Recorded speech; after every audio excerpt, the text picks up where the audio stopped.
تتصوريش انا مبسوط قد ايه ان انا وانت طالعين الرحله دي سوا. اقصد كلنا يعني. ده ليا ده. اعتبره بقى ليك خلاص. شكرا. اصل انتوا ما تعرفونيش، انا دايما ادفع فلوس الرحله وما اطلعش. يمكن عشان المره دي في حاجه مختلفه مثلا، ولا يمكن عشان طالع بلوشي.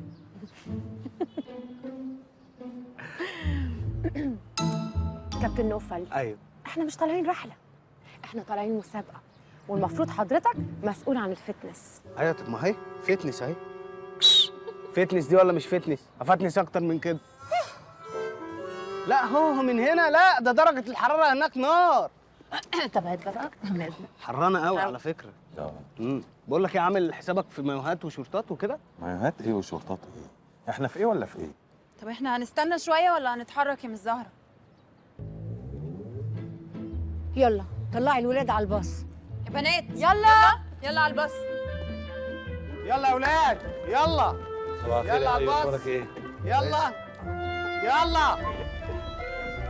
رحله مهلبيه بعون الله. الاول عايزك تلبس الكمامه بتاعتك. البس الكمامه بتاعتك. ايوه كده كويس. everything is okay everything is okay. صباح الخير. صباح النور. صباح الخير. صباح الفل. ممكن كلمه يا دكتور عامر؟ طبعا. يلا يا مهند اطلع. اوكي اطلع على مهلك. باي باي. خد الله يخليك. هو في ايه؟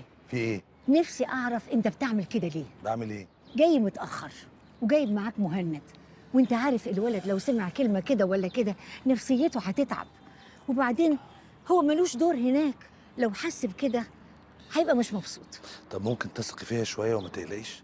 انا عارف انا بعمل ايه، وهتشوفي مهند ده هيعمل لنا ايه ويفيدنا ازاي في الرحله دي. ثقي فيا مره. حاضر. صباح الخير يا ولاد. صباح الخير. صباح الفل. مش طالع ولا ايه؟ انا في الطابور اهو. حاضر. اتفضلي يا فندم اتفضلي. يلا بينا. صباح الخير يا اسطى. صباح الخير جميعا. اقفل يا اسطى. صباح الخير. صباح الخير. صباح الخير.